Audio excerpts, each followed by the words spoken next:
juridique. Alain Finkielkraut, vous les voyez réagir tout à l'heure à ce que disait M. Jakubowicz. Oui, parce que je crois que la décision du tribunal administratif était catastrophique. En effet, si j'en crois la dépêche de l'AFP, elle était motivée ainsi. Le spectacle ne peut être regardé comme ayant pour objet essentiel de porter atteinte à la dignité humaine. Donc, en tant qu'objet secondaire, l'antisémitisme déchaîné de Dieudonné était acceptable. Cette décision était choquante, elle était honteuse, et le Conseil d'État a statué, et la plainte des avocats n'a pas lieu d'être parce que devant le Conseil d'État, les avocats ne plaident pas. Le Conseil d'État consulte leurs écritures, ce qu'il a pu faire. Tout s'est déroulé de la manière la plus normale. Un meeting antisémite donné par un humoriste, parce que c'est l'air du temps. Aujourd'hui, les amuseurs ont remplacé les orateurs. Ce meeting n'aura pas lieu. Je crois que tous les républicains doivent s'en féliciter.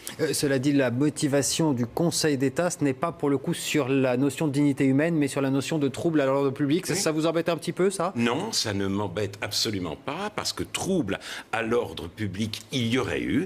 Et d'ailleurs, imaginez une seconde un pitre identitaire, tradi ou d'extrême droite, décidant de faire un spectacle Yabon ananas, si vous voyez ce que je veux dire, eh bien, nombre de militants auraient défilé pour l'empêcher, et je crois tout le monde se serait réjoui de son interdiction, et notamment certains des humoristes qui s'inquiètent pour l'avenir de Dieudonné.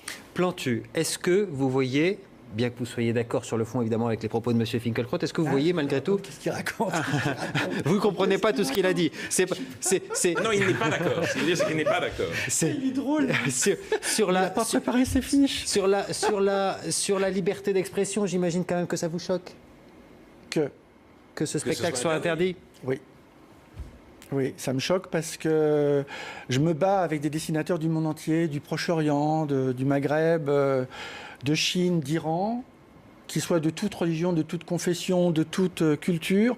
Dès qu'ils sont interdits, on est là. Cartooning for Peace, c'est une association qu'on a créée avec Kofi Annan, l'ancien secrétaire général de l'ONU, et on arrive à faire des dialogues avec des dessinateurs et des dessinatrices.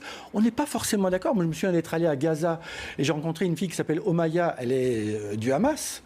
J'étais pas d'accord avec elle. J'ai besoin d'écouter ce qu'elle me dit. Et quand elle me dit des choses qui sont des horreurs sur les Israéliens, je dis que je ne suis pas d'accord, mais j'ai besoin de témoigner pour dire, attendez, elle dit ça et moi, ça m'intéresse, ça m'interpelle. Ou quand on fait une exposition avec des Turcs, moi, je suis pour l'intégration, à tort ou à raison, de la Turquie dans l'Union européenne. On y met des dessinateurs qui sont contre l'entrée de la Turquie dans l'Union européenne.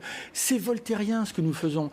Je ne suis pas d'accord avec vous. On n'est pas sur des propos négationnistes ou antisémites, malgré tout. Je me battrai jusqu'au bout, attendez, sur ce que vous venez de dire, vous avez vu le spectacle de Dieudonné, vous y êtes allé. Mais j'en ai vu des extraits qui ont été diffusés par Le Point, notamment. Oui, bien sûr, on les voit sur Internet. Vous êtes allé à la Main d'Or Non, mais on a vu... Si vous avez un doute, on peut entendre un extrait, si vous voulez. Parce que c'est intéressant. On a vu... C'est passionnant de voir à quel point, vous savez, qu'il tape sur toutes les religions. Non, attendez. Vous êtes d'accord ou pas? Il ne s'agit pas de religion, en l'occurrence. Vous savez qu'il tape sur les autres religions. Pour Dieudonné, l'humanité est divisée en deux camps, deux subjectivités planétaires, les Juifs qui dominent le monde et les peuples opprimés. Dieudonné a fait venir sur la scène du Zénith Forisson, accompagné d'un des acolytes de Dieudonné, vêtu d'un pyjama rayé. Forisson, le révisionniste, tout le monde ne le connaît pas. Non, mais c'est très important. Forisson explique en effet qu'il n'y a pas eu de chambre à gaz. On a le droit, chacun a le droit d'avoir ses propres opinions. Et cela, il faut le défendre. Mais les gens n'ont pas le droit d'avoir leurs propres faits. Si on a ses propres faits, c'est le monde qui vole en éclats et la liberté d'opinion ou d'expression qui perd son sens. Dans son dernier spectacle, Dieudonné a dit, moi, sur la Deuxième Guerre mondiale, les responsabilités, je ne sais pas, j'y étais pas, je suis neutre, entre les Juifs et les nazis, lequel a volé l'autre, je ne sais pas, mais j'ai ma petite idée. Si on m'explique aujourd'hui qu'on a besoin de l'entendre pour la liberté d'expression, là, il y a quelque chose que je ne comprends plus. Vous faites semblant de ne pas savoir qu'il tape sur toutes les religions. Non. Mais vous avez le droit de le faire. Il tape sur les Juifs, vous avez le droit, non pas en tant que religion. Vous n'avez pas vu les spectacles. Écoutez, est-ce qu'on peut regarder le il ne tape pas sur la religion juive, il tape sur les Juifs. Le dessin que j'ai fait sur Jospin, il y a plus de 15 ans. Et je trouve ça très intéressant parce que ce dessin, je ne peux plus le faire aujourd'hui. Et on y voit Jospin, à la régie de le montrer. il dit « Et vos livres de maths, où ils sont? Vos livres de maths, petit sacripant ?» Et il y a un petit juif, une petite musulmane et un petit chrétien. Ils sont les uns à côté les autres. Et puis, ils lisent la Bible, le Coran, l'Évangile. Est-ce que vous l'avez en... Eh bien, normalement, oui, mais je l'attends avec impatience, tout comme vous. Voilà. Bousculer tout ça. Ça y est. Ce dessin, si je dessine aujourd'hui un petit gamin avec les papillotes, eh ben aujourd'hui, je vais avoir des ennuis. Il n'y a pas très longtemps, j'ai fait un dessin à la une du Monde sur les orthodoxes de Jérusalem avec des papillotes. J'ai eu le crif sur le dos et comme c'est ahurissant le nombre. C'est peut-être un autre débat, Monsieur Plantu, mais là on parle de quelque chose. C'est le vrai débat. On parle de quelque... C'est le vrai débat. Il y a des choses. C'est le vrai débat. Il y a des choses qu'on ne peut plus dire. Et pour terminer, je sais que j'ai des amis au Proche-Orient. Quand j'étais au Proche-Orient en Égypte et que Dieudonné a été interdit à l'Olympia. Pas à cause de la justice, parce que le directeur de l'Olympia a eu la trouille, il a eu la pétoche. Il a fermé l'Olympia à Dieudonné. J'étais en Égypte et j'étais avec des copains dessinateurs du Proche-Orient, de toutes les régions. Et ils me disaient, mais évidemment qu'ils t'ont interdit. Alors évidemment, ça veut dire quoi? Ça veut dire qu'il y a beaucoup de gens qui pensent que, en gros, la République française est peut-être dirigée par des gens qui ne maîtrisent plus l'esprit des droits de l'homme. Nous, on veut simplement échanger et dire « je ne suis pas d'accord avec toi, dis-le, j'irai jusqu'au bout, je ne suis et je pas te contredirai ». Et je te contredirai, et donc je laisserai Dieudonné dire, comme il l'a fait à l'émission d'Ardisson, que les sionistes ont introduit le sida en Afrique, le laisser dire que les juifs se sont engraissés avec la traite négrière et que nous vivons sous une domination sioniste mondiale. C'est un discours... C'est à la justice de faire ce travail-là. Eh bien, s'il y a des propos qui sont antisémites, c'est à la justice de faire ce travail-là. Mais non, c'est à la justice de le faire, mais s'il récidive... C'est pas à vous de dire, je vous interdis... La justice sans force... C'est au juge de le dire. La justice sans force, disait Pascal, est impuissante. Il faut allier la justice et la force, faire en sorte que le juste soit fort. C'est très exactement ce qu'a voulu le ministre de l'Intérieur, et j'aurais aimé qu'il n'ait pas besoin de le faire et que la mobilisation des médias soit antérieure à son initiative. Car les médias, grâce à la demande d'interdiction par Manuel Valls des spectacles de Dieudonné, se sont intéressés au phénomène, et c'est un phénomène extrêmement inquiétant d'expansion d'un antisémitisme idéologique au nom des peuples opprimés, au nom d'une France multiraciale. On a bien compris ce point. Comme les juges, ça n'a pas marché ce qu'ils ont dit cet après-midi, il va chercher une autre juridiction. Et non mais attendez, on se croirait à l'époque de Ceausescu en Roumanie. Je vous laisse la responsabilité le point de justice, le point de justice, comparaison. Pardon. Le point que vous soulevez. Montrez le dessin que j'ai où je fais un imam avec un rabbin et un curé. Et ben ça, c'est le fédérateur de tout ce qui fait nos associations entre Cartooning for Peace. Ils sont dans un lit, il y a un imam, il y a un petit rabbin, il y a un petit évêque, et le petit imam il dit ah on se voit mardi, et le petit évêque il dit ah ben je peux pas, c'est qui pour. Bon ben ce dessin là. Je le propose à tous mes amis dessinateurs et justement on s'aperçoit que quand on mélange, ce que d'ailleurs fait Dieudonné dans ses spectacles que vous n'avez pas vus, mais quand il mélange toutes les religions, on s'aperçoit que les choses sont... Il ne s'agit pas de religion dans les spectacles. Pardon, Monsieur Plantu, parce que là on commence à tourner en rond un petit peu dans ce débat. Vous ne les avez pas vus alors. Mais enfin, le débat qu'on n'a pas vu. Écoutez, la domination sioniste, j'enfile ma quenelle dans le fond du fion du sionisme. Où est la religion? Il se moque Où est la religion? des religions. il se moque des religions. Le sionisme, c'est une religion. Il se moque des religions. La quenelle est exclusivement destinée aux juifs. On se calme. Non, parce que la quenelle est destinée aux juifs et exclusivement aux juifs, et non pas aux juifs en tant que religion, aux juifs en tant que juifs. Là, il y a marqué Voltaire sur ma main. Ah bah oui, d'accord. Voltaire. Laissez parler les autres. Il se moque aussi des religions. Confusion mentale. On se calme. Il s'en prend à toutes les religions, y compris les religions bantoues du Cameroun. Il s'en prend peut-être à toutes les religions, je ne sais pas, parce qu'effectivement, je ne suis pas allé voir son spectacle, mais il y a des extraits du spectacle, pardon. Critiquez-le. Et si ça tombe sous le coup de la loi, il y a des juges pour ça. Sur Internet, qu'on n'avait pas forcément décidé de diffuser, mais puisque je pense que c'est au cœur du débat et que nos téléspectateurs doivent comprendre exactement de quoi on parle. Si c'est pour dire que je ne suis pas forcément d'accord, ça peut m'arriver. Ça peut vous arriver. Pour les juifs ou pour les nazis, je veux dire, je suis neutre dans cette affaire. Je ne sais pas, j'étais pas né. Qui a commencé, qui a provoqué qui a volé qui. Bon, j'ai ma petite idée. Le mensonge et le judaïsme, c'est deux concepts très proches. Non, si t'as pas de lunettes. La vérité est intrinsèquement antisémite. Voilà. Le dessin. Alors ça c'est quoi? Est-ce que c'est comparable au dessin que vous nous montrez tout à l'heure?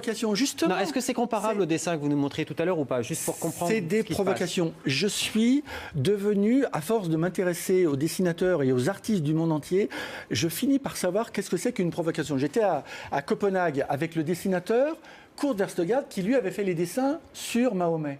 Et justement, on discute ensemble. Montrez ce dessin. Ah ben non, vous ne l'avez pas. Mais je vais vous le montrer comme ça. C'est ce qui est fédérateur dans notre organisation. C'est qu'on essaye de savoir... Pardon, c'est un gros plan, on ne comprend plus là. Ah, pardon. Voilà, je crois que c'est vous avec votre épouse. Ce qui est fédérateur, c'est que quand on essaye de mettre ensemble des dessinateurs, on essaye de voir qu'est-ce qui peut les rassembler. Comme par exemple, ce dessinateur qui s'appelle Avi Katz, qui rassemble le drapeau et vous pouvez regarder ce que je montre quand même, le dessin qui montre les colombes, et cette colombe, elle est reliée par deux bras, qui sont le bras palestinien et le bras israélien. C'est l'avenir. Le rapport, c'est que c'est Voltaire qui dit que quand il y a des gens, on n'est pas d'accord avec eux, on les laisse dire. Vous l'avez déjà dit. On peut ne pas... Oui, mais vous n'avez pas l'air de comprendre. Et donc, quand les gens, on n'est pas d'accord avec eux, il y a aussi des juges, ce qui n'est pas le cas aujourd'hui. Il y a des juges qui peuvent dire, écoutez, on n'est pas d'accord. Ça n'est pas un politicien qui doit dire, je vous interdis de vous exprimer parce que je pense que peut-être vous allez déraper tout à l'heure. L'état de droit est un État. L'antisémitisme de Dieudonné n'est pas une provocation, c'est une obsession. Il est allé en Iran, l'homme qui attaque toutes les religions, pour faire ses dévotions au régime d'Ahmadinejad. Il lui a été financé un film. Il est allé à Auschwitz. Il lui a été financé. Est-ce que vous savez qu'il est allé à Auschwitz? Est-ce que vous savez qu'il est allé à Auschwitz? Est-ce que vous savez qu'il est allé à Auschwitz? C'est horrible ce que vous dites. C'est horrible ce que vous dites. Vous le savez ou pas? Il lui a été financé un film qui s'appelle L'Antisémite. Tapez sur Google. Il lui a été financé un film. Et je m'en fous qu'il soit allé à Auschwitz. Je m'en fous puisque précisément il explique à longueur d'antenne, il explique sur... il fait venir Forisson pour mettre en doute la réalité d'extermination. Et lui qui est allé à Auschwitz, le Dieudonné de Plantu, qui est allé à Auschwitz, a promis la chambre à gaz à Patrick Cohen en disant il n'aura pas le temps de faire ses valises. Voilà quelqu'un qui réussit le prodige de nier l'existence d'un crime dont il fait sans cesse l'apologie. Je pense que tout le monde est d'accord avec ça. La question qui était, pardon Plantu, la question qui était soulevée parce que disait... Quand on éblouit les gens deviennent aveugles. Et je pense que le temps est à se calmer et ne pas éblouir les gens. Il faut pouvoir dialoguer, échanger, essayer de comprendre pourquoi les autres ne sont pas d'accord. Et à ce moment-là, on peut concilier. Alors, je vais essayer de construire. Je vais essayer de redire ce que vous veniez de dire peut-être à M. Finkielkraut, parce que vous n'avez pas répondu sur ce terrain judiciaire. Effectivement, tout le monde est d'accord sur ce que vous venez de dire. La question de M. Plantu était de dire il y a des lois pour ça. Oui. Et si on les transgresse, on est sanctionné. Est-ce qu'on devait passer par une circulaire administrative, par le tribunal administratif? Non. Et par cette interdiction a priori. Le Conseil d'État aussi. Dieudonné est un multirécidiviste. Il y a un moment où il faut savoir l'arrêter. Oui ou non, est-il possible, dans la France d'aujourd'hui d'organiser des meetings antisémites que les gens vont voir exclusivement pour connaître avec Dieudonné le frisson suprême du Shoah Nanas, c'est absolument clair. Eh bien, je pense, moi, qu'il faut dire non. Nous ne voulons pas, dans cette France, en effet, de la diversité, d'une espèce de peuple multiracial uni, excluant, uni par la haine du juif. Voilà ce que je pense. Je vais le calmer en montrant ce dessin-là, des deux zèbres, qui est un dessin d'un dessinateur, vous pouvez le regarder, de Kishka, c'est un dessinateur israélien, et je trouve que c'est fédérateur de l'association que nous avons créée avec Kofi Annan, Cartooning for Peace. Le premier zèbre, il dit « Moi, mon papa est noir et ma maman est blanche », et l'autre zèbre, il dit « Moi, c'est l'inverse ». Je dis ça pour calmer les choses. Vous calmez les choses. Alors moi, je vais vous répondre que l'antisionisme, même le plus militant, même le plus radical, me paraît une idéologie légitime. On a le droit non seulement de critiquer la politique d'Israël, mais même de s'interroger sur la légitimité de cet État. L'antisionisme de Dieudonné n'a rien à voir. Il n'est pas géographique, puisqu'il dote ceux qu'il appelle les sionistes des deux attributs, de l'omniprésence et de l'omnipotence. Cela n'est pas une opinion, cela est une idéologie criminelle. Merci Alain Finkielkraut. Un super cadeau aux gens du Proche-Orient qui n'attendaient que ce que vous venez de dire, parce qu'ils vont dire donc merci Plantu. En France, mais regardez, ça c'est un dessin qui est en Hongrie, et nous combattons aussi à Cartooning for Peace les dessins antisémites hongrois de ce journal qui s'appelle Barricade et qui se moque des Juifs en Hongrie. Ça aussi c'est le travail de Cartooning for Peace. Merci Plantu.